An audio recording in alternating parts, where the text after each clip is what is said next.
What does it mean to attend an event when some people are cheering in an arena and others are tuning in from thousands of miles away, but everyone still feels like they're part of the same moment?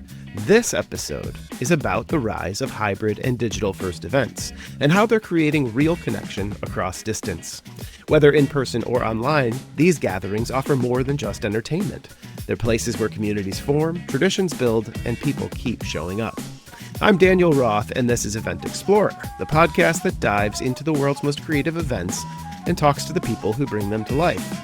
From street festivals to eSports tournaments, we explore how culture, technology, and connection collide. Today, I'm joined by Sarah Kneller, Emmy-winning co-founder of August Interactive and the creative lead behind Gamers and Guardians. From producing the International, the world's largest eSports event, to designing a new digital space for military communities, Sarah is helping reshape how and why we gather. If you like what you hear, follow us on your favorite podcast platform, leave a review, or visit eventexp.org and connect. All right, let's get into the conversation with Sarah and learn about Gamers and Guardians. All right, welcome back. Now, you don't end up leading global esports events, integrating AR into live broadcasts, and creating a new kind of gaming community by following the rulebook. You do it by rewriting it. Sarah Kneller has done just that. She's the Emmy-winning co-founder of August Interactive, a former Valve insider, and the creative force behind Gamers and Guardians, a program connecting military communities through competitive gaming. From the global, international, to military LAN tournaments, Sarah has spent her career merging tech, live events, and purpose. Today, we are talking about how esports grew up, what it means to design for impact, and how events can play a pivotal role in the multi-billion-dollar video game market. Sarah, thank you so much for joining me today. Yeah, thank you so much for having me. I'm happy to be here.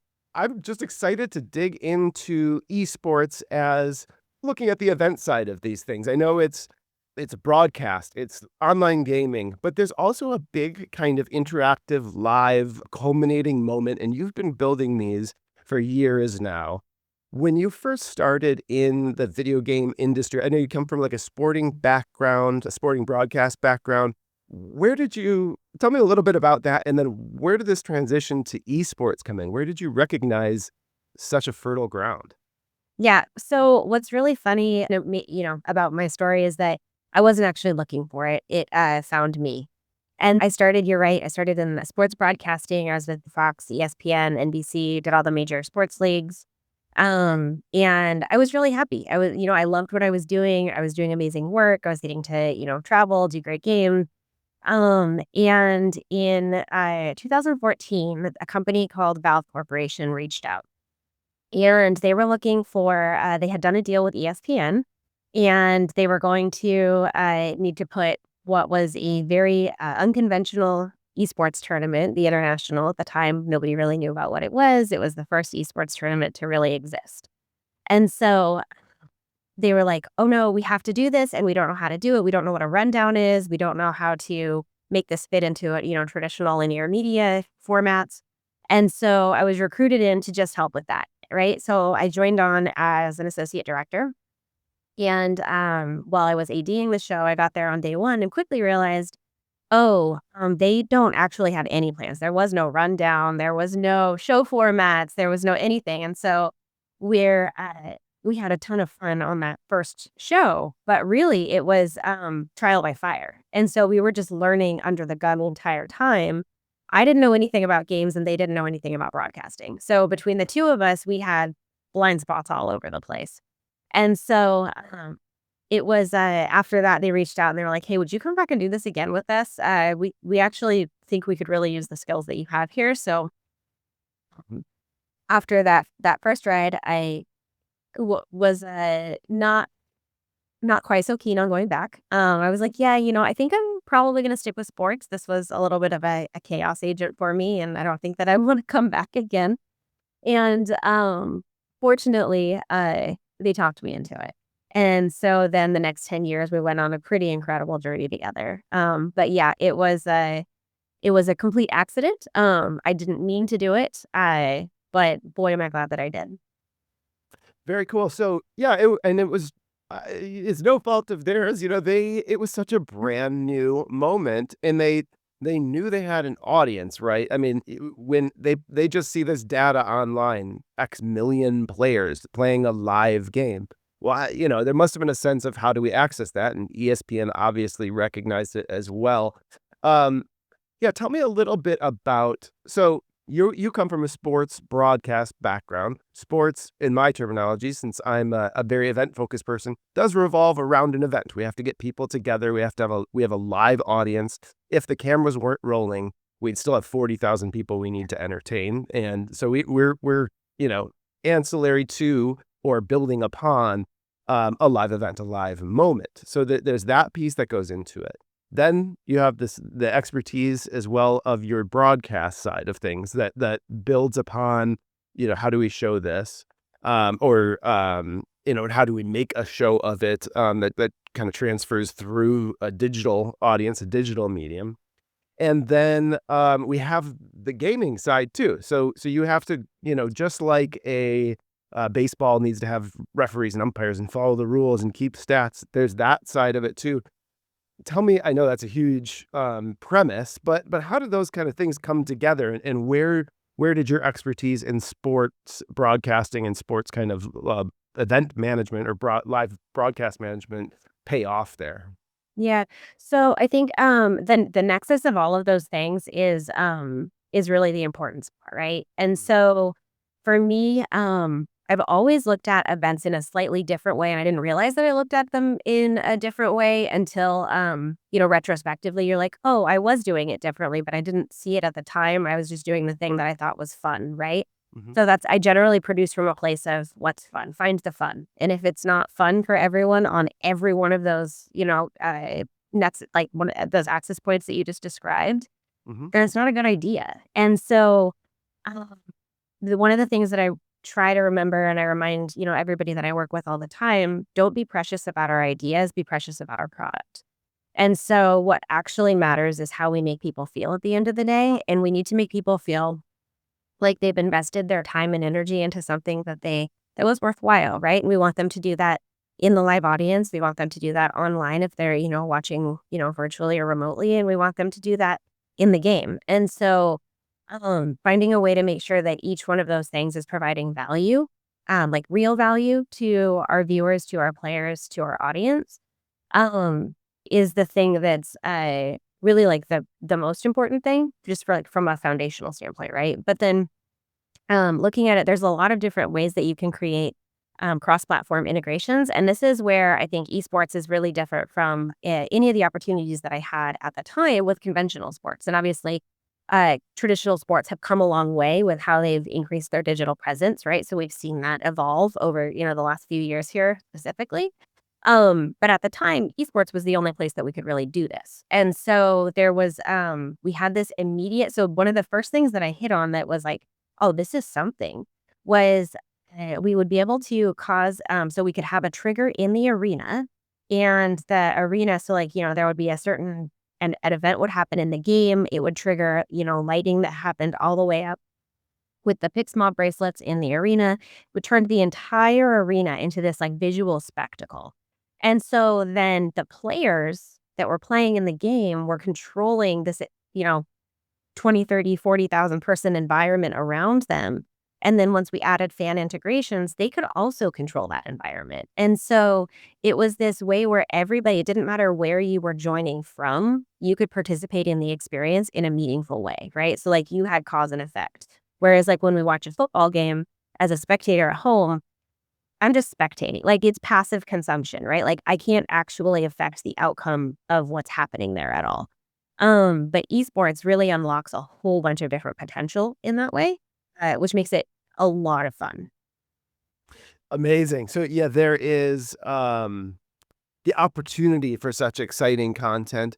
And part of that, that's interesting there is we're bringing a light to people, the players, right? These are kind of the stars, right? There's the digital avatar of them and their presence in the game, and then the people themselves who in the past, were not maybe not the center of attention. They were kind of playing through this avatar. So how did you kind of build this environment and this league feel where you could make stars out of people that traditionally kind of were behind, a monitor, behind a closed door?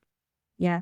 So, the the gaming world, so yes, like they largely are, they're not media trained athletes, right? Like the guys and some girls in esports they're not media trained. And so they haven't had this traditional kind of like, how you speak to press and how you walk on a stage and how you command a room and, all of these types of things that we take for granted in traditional athletes.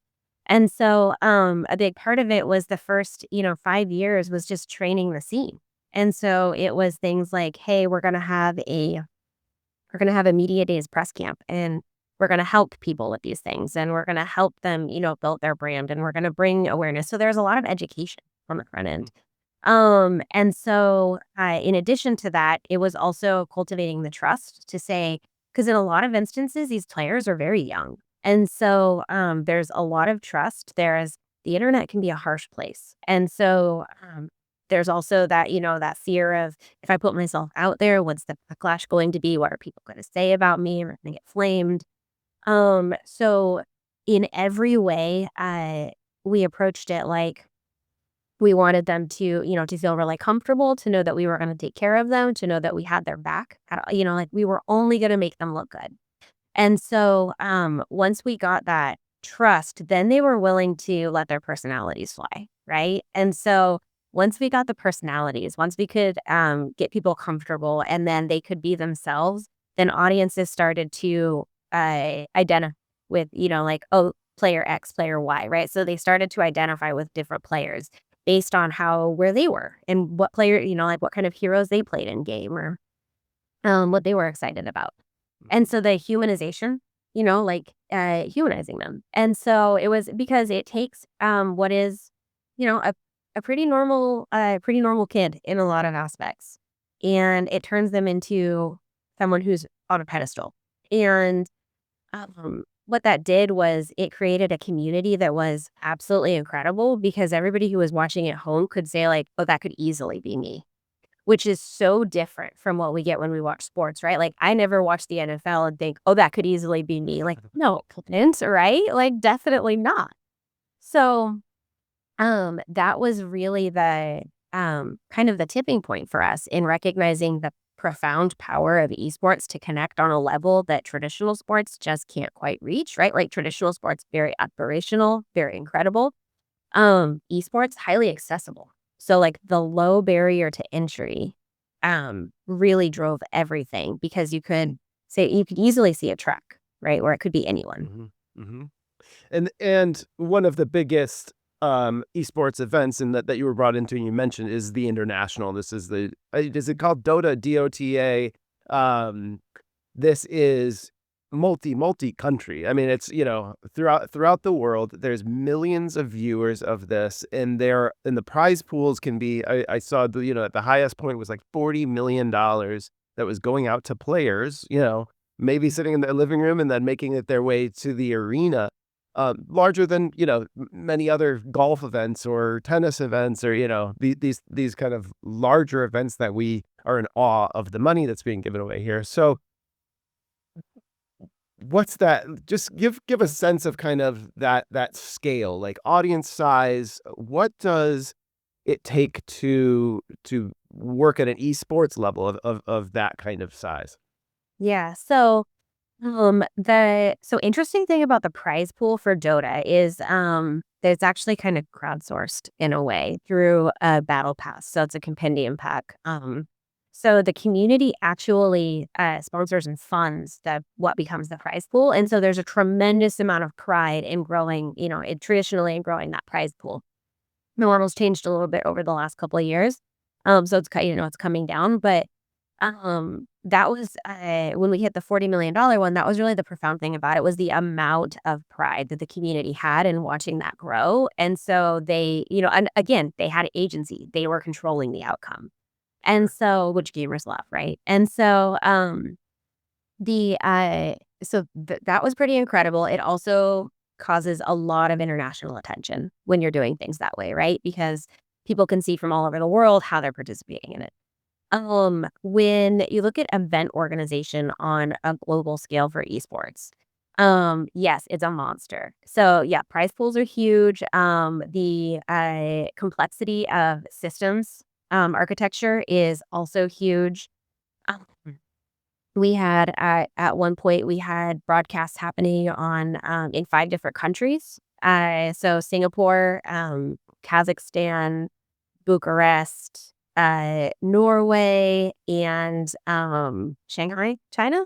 So we had, and so everything has to be low latency. You can't have delay, gameplay. You have to keep the gameplay going at a certain pace so that it doesn't look laggy on screen. And so the number of people that are required, but also just like the system is really important. And so we spent a significant amount of time on value engineering and architecting our systems designs. And so that's probably the single most important thing is the backbone that everything rides on. And making sure that it's laid out well, you understand what the paths are going to be. All too often we didn't, have a direct line between point A and point B on the globe. So you have to go the long way around and you have to figure out how to get it in less than a half of a second delay. And so there's, just a lot of technical components that go into it, right? And then we had the bright idea to add the additional complexity of oh yeah, well, we're gonna do this with virtual studios and they're all gonna come from one hub. And so we want to be able to control 28 languages simultaneously. We want to be able to do it from one world beat location spot. And then we want to feed all of these satellites. And then we want all of them to have XR studios. And so it was, Massive. yeah, Massive. absolutely massive, but so much fun. The end product was beautiful. It contributed a lot to the industry as far as like technical testing. We tested a lot that year. We prototyped a lot that year. We did a lot of and we released some really good beta some beta products with our partners. So it was fantastic. It was fun. But yeah, it's there's a lot of different things that go into it. And then that doesn't even touch the whole side of tournament organizing, visas, getting people moved around the world in the way that they need to, right? So there's the event organizer side of it, there's the broadcast logistics of it, and then there's all of the policy pieces that have to go into it too. And this is all for a hugely international fan base. I mean, tell me a little bit. I mean, that's what's driving it, right? That's these people that are contributing to this crowdsourced funding pool. Even live, I imagine, people are dressing up, in their favorite team's colors, and they've got their hero teams. And you've got meet and greets and signing and things like that. How does that kind of embody itself live, and like what's the spirit of that in a room with that kind of size of tournament? Oh my God, it's electric. It's absolutely electric. So it is, so yes, like there's cosplay, there's people that are, like everyone's got their team stuff on, but then also, um, there's not as much of like a team division as you would get in traditional sports.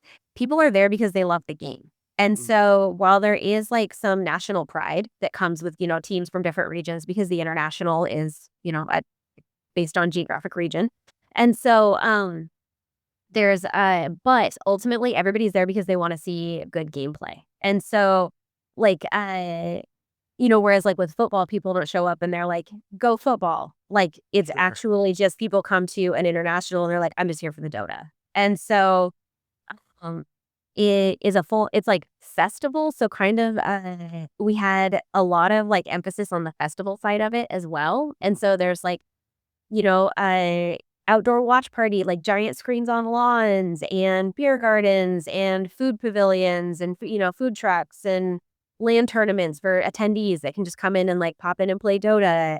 Performing artists. We had a workshop, like we had what's called the creators workshop area. And so it was a bunch of artists that were community members and then they would do kind of like a swap meet type thing, right? So there's in addition to what's happening in the arena, there's a full festival happening outside around it. Incredible. And I imagine also that the digital audience is engaged, that way too. So you're making assets and you're kind of pushing out your broadcast elements. But how is that different than traditional sports, like content creation and fan engagement on a digital aspect? Yeah. So our the expectation of the gaming community is that digital content is interactive. And so that's I think the main differentiator is everything that we do, we always had to be thinking, how can my audience affect, impact, or interact with this? And how does this get them to go back to the game, right? So, like, how are we increasing, that because you have to reinforce that connection point. And so the game is like it's the glue that holds it all together. And so if you can get people to keep going back to the game, you can keep them, feeling like they're getting a reward because then you can actually reward them in game. And so it gave us different avenues where we could let people play with things in, like, in chat. So whether it was, like, chat activations or Twitch drops or, rewards of some kind, right? So there was, like we could immediately reward people with, "You did this, you took this action watching on the stream, and therefore you were awarded this in-game, and you have it immediately it's immediately available," right? So As soon smart. as you Yeah. log into the game. Yeah. Nice, nice. Okay, so you've shifted a little bit in recent years, or you've started a new business with some colleagues, and this is is military focused and military gamer focused. Can you tell me, so where did this bubble up? Because obviously it's doing so much good, and I really want to dig into focusing on this network and focusing on the impact that gaming can have in people's lives, and the connection that it can bring with people, soldiers that may be stationed abroad or people that have still need a community when they're out of the military with veterans. How did this start with August and your partners there? So in 2016, we had done a documentary series that we were going to be bringing together this group of guys who had been playing Dota together. They'd been playing for 10 years at the time, like they've, they'd been playing together online for a very long time. And we brought them together and we were watching, had the camera crew there, audio crew, everything. I was very producer mode at the time, and I was like, "Yep, we're gonna get this shot, and then we're gonna," I knew how we were gonna edit it all together, and I was just thinking about the content piece, right? And I remember in that moment when we brought all of them together and they saw each other for the first time, mm, I forgot about like everything that was happening and just the sheer joy. And like I watched 5 grown men burst into tears. And like they ran to each other, they hugged each other. It was like I still get emotional talking about it, right? Like it was watching them for like the next 10 minutes like interact with each other was the most amazing thing. And I was like, "Oh my god, this is so much bigger than a game. Like this is so much bigger than prize pools and spectacle and audiences and like everything that we're doing here." And they were people that when they told us afterwards, they were like, "Yeah, like these guys helped me get through the hardest times of my life. These guys were the ones that like I would spend hours on games with and we would like talk about life. We would talk about what was hard. We would talk about, like everything that was going on." And so they had found like a family, like a community, a Mhm. connection. And they showed up for each other because it gave them purpose. And so that was the first time that I realized, like, holy cow, this is like these communities are not just like typical fandom. Like these are like deeply emotional communities. And so started thinking about all of the ways over the next, so fast forward almost 10 years now, I've been thinking about all of the different ways that games help connect people. And so I had the opportunity to do a lot of different events, help test a lot of different things out, and see how we could create community connection and purpose through play. And so with that, we a group of us inside Valve long had a theory that we could use games for generating pro-social outcomes, right? So we could create games, we could create communities that weren't focused on exploding loot boxes or predatory monetization or dark patterns that drive addiction, but that there was enough good at the core of gaming that if you stripped all of those things away, it would still stand on its own. Mm. And so for us, looking at, what's next and what we're doing now, it was really an opportunity for us to say, no, we know what the outcome can be here, and we know how profound the outcome can be here. Um, so let's go do it. And so it's been absolutely incredible. I had two of my very, very close friends die by suicide.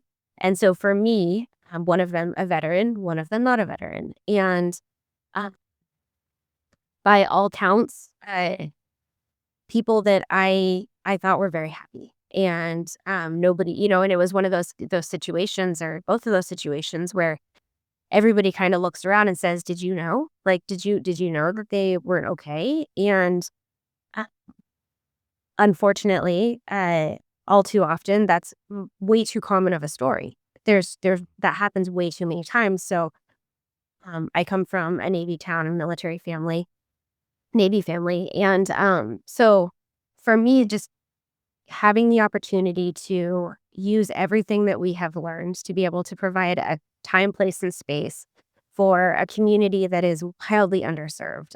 There's a lot of different things out there that are like, oh, yeah, here's a therapist, and here's a medication, and here's a doctor. But let's be real, like, that's not what we want, right? Like, we don't want to go talk to a therapist all the time. Like, like it's great, it's good. Also, it's a barrier, right? Like, it's not immediately accessible. It's hard. And so, what we look at is like on a scale of, like 1 to 10, right? So there's a lot of focus on the 7 to 10. And how do you triage the people that are in this really critical zone of, they're in a very critical space in their life. What we look at is like the 0 to 5. And how do you keep people in a place where they have connections, they have community, they have purpose. So maybe they don't escalate to that 7 zone because they've had this micro intervention on the front end, right? They feel like they have a connection in a community.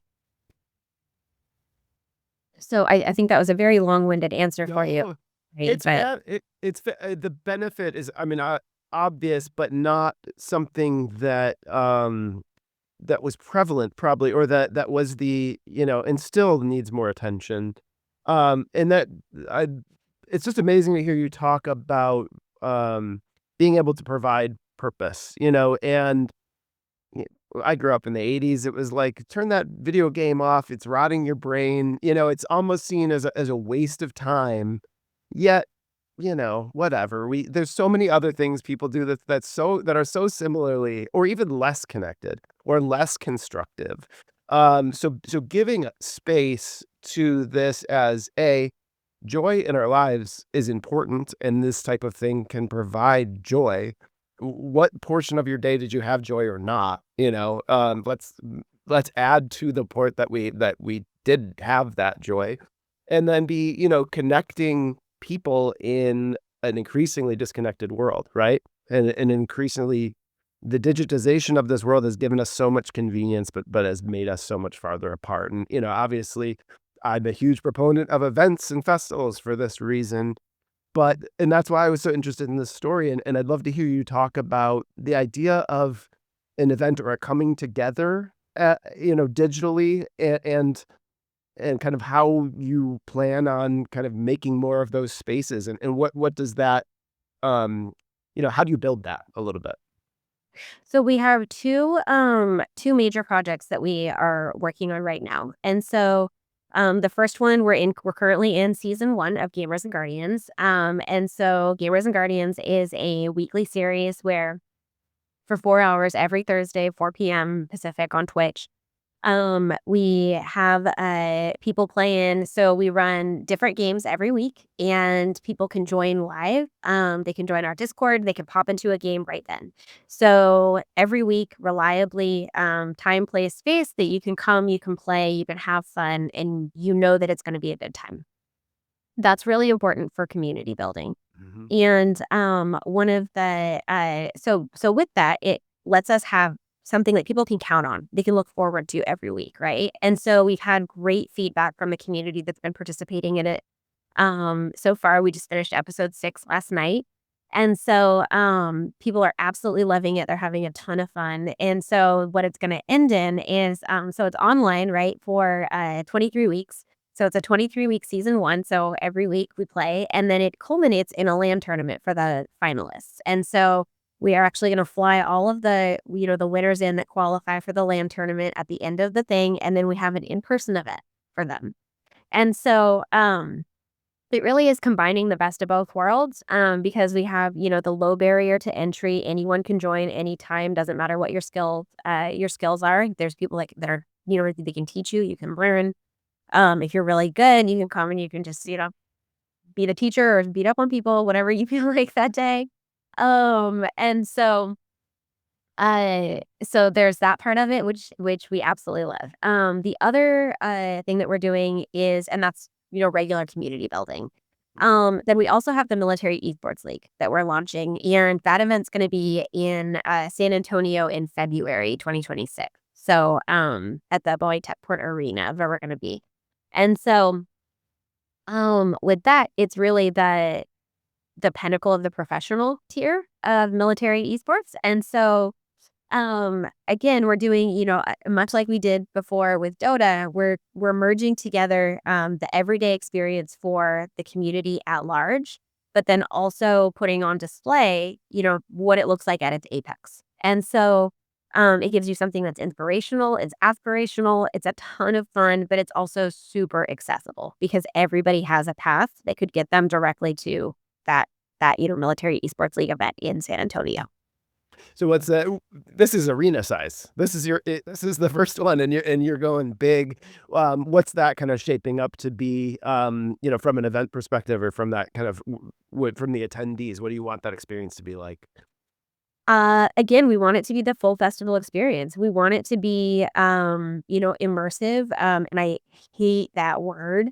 But we want it to be, like we want them to feel something when they are there, right? We want them to feel proud of whatever their affiliation is or what team they're cheering for or what game they're there to support.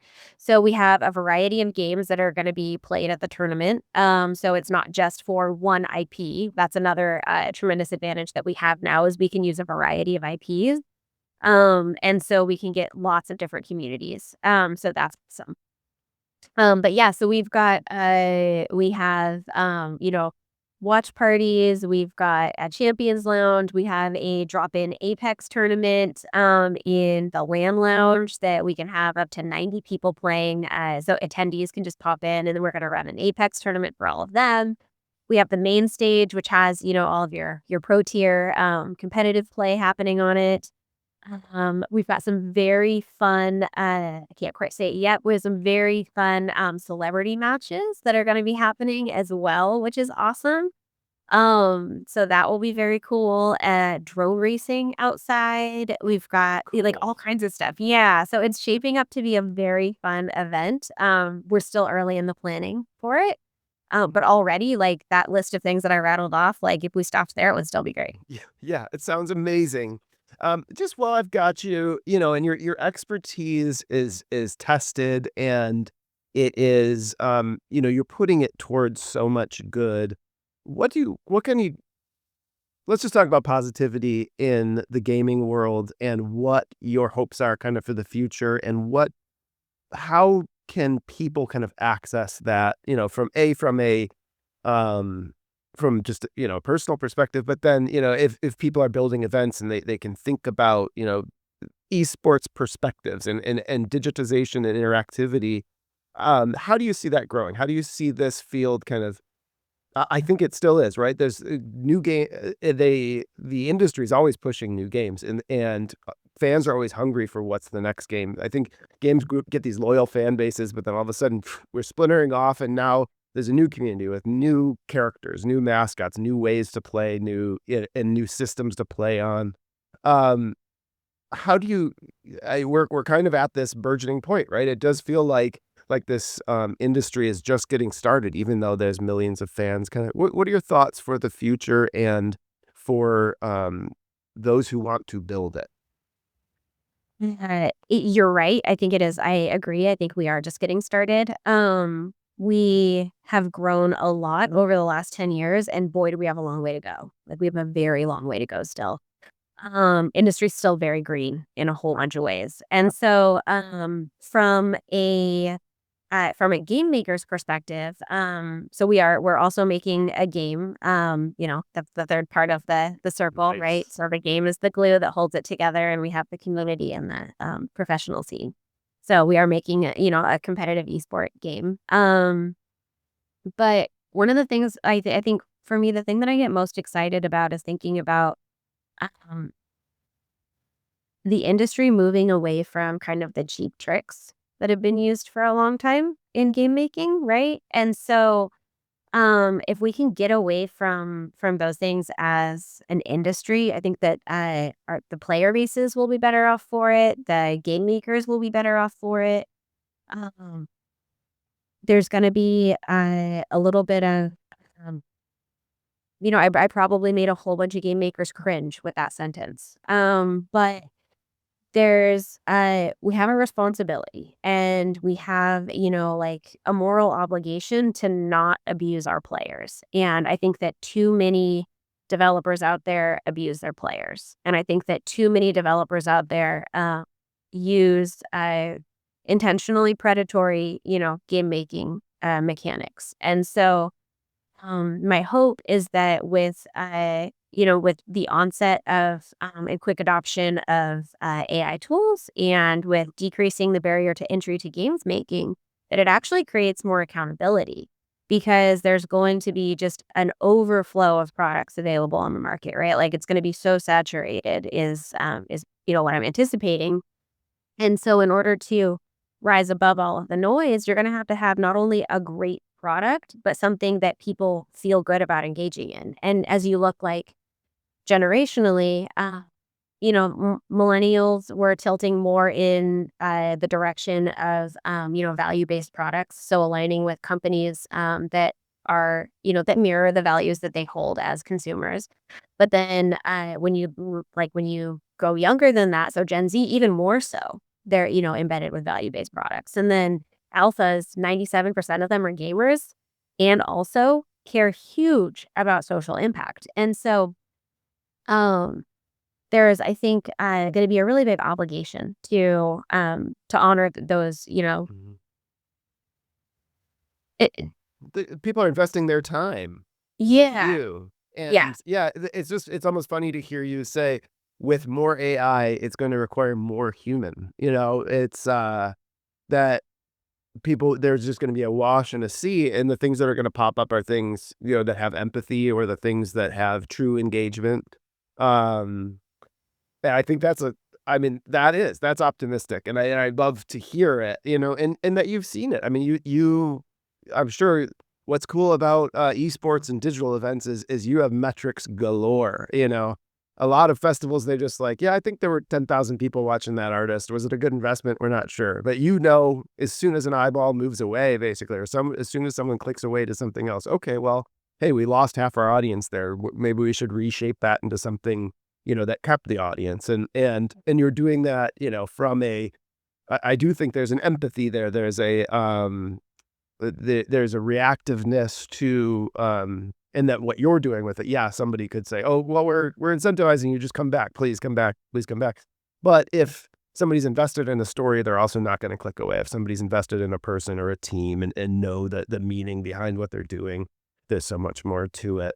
Well, thank you. Are you a gamer now too? Are you gaming? but I wouldn't call myself. Well, I mean, kind of. Yeah. I'm not good at anything. I have fun. I play. I'm not good, and also I'm okay with that. Gotcha. Well, I think you've got some time here where you can. I think in 3-4 years we're going to see you rising to the top of the ranks, perhaps. Yeah, no, I think, the, carpal tunnel in my right hand makes my click speed a little bit slow, and so I am probably not gonna be very Dang competitive. it! It's I know, yeah, I unfortunately cannot move as quickly as the, 20-year-old counterparts that are out there, so sure. Yeah, it's a young woman's game, but hey, that means there's more heroes coming our way. There's more great stories that you're going to be bringing to life. More people you're celebrating. I just want to thank you so much. This is a really enlightening conversation for me. The idea that you have, these, hundreds, thousands, soon to be growing even more every week, turning up, and they're there, they're live. That is a live event. That's, and it's important to these people, and it becomes a tradition. It becomes something they can rely on, a space for them to feel seen or to feel engaged with. It's just fabulous. So the more I learned about this story and what you're planning to do, I'm really impressed, and I wish you guys all the luck. I'm going to be definitely following and watching now. Where can people tune in to the weekly broadcast? Yeah, so Twitch, Gamers and Guardians. So you can go to the Gamers and Guardians channel on Twitch and find us there. You can also go to augustinteractive.gg, and you can get links out to follow along with release dates for the Military Esports League for Gamers and Guardians. We'll also be posting updates on our game development as it comes along. And then also, you can follow us on Twitter, or X, I guess, whatever we want to say. And then yeah, so lots of fun stuff coming up. Lots of great things coming very soon and or underway right now. I know there's some things you can't say that I know you're dying to because they're so cool. So people tune in for sure. Make sure to follow Sarah. Thanks for walking us through your work, thinking behind it. Global esports stages, you're creating platforms, and these platforms are serving military veterans, military players in such a unique way. And it's a thing, we hear all the stats. We're like, what can we do about it? You are doing something about it, and doing it in such a fun way, bringing joy, bringing optimism, bringing connection and community. And as much as a live event does it, so can we do with digital events. And I love that you're like crossing that bridge, that the culmination of a massive video game and millions of people around the world can be getting people together in a room is something that like nails right at the core of culture and community building and making life, meaningful. So, thank you, your perspective, your leadership. It just really helps illuminate this world that, I think people that they don't play, they don't realize is there, or they don't realize they could get into it. So from the lowest level to the highest. Let's get more people playing and more people connecting through this. So thanks for joining me. Yeah, thank you so much. Thank you for having me. It's a pleasure. That was Sarah Kneller sharing what it takes to build events that reach beyond a single room or screen. Her work reminds us that connection doesn't depend on geography. With the right design, a digital event can feel just as real, just as meaningful as anything in person. So whether you're producing for a packed arena or a live stream chat, the goal is the same: to create something people want to be part of and keep coming back to. Now, this is Event Explorer, and I'm Daniel Roth. If you enjoyed this episode, follow the show, leave a review, and visit eventexp.org to get in touch and share your own story. You can follow Sarah's work following Gamers and Guardians on Twitch, or visit augustinteractive.gg to learn more. Until next time, thanks for listening and happy exploring.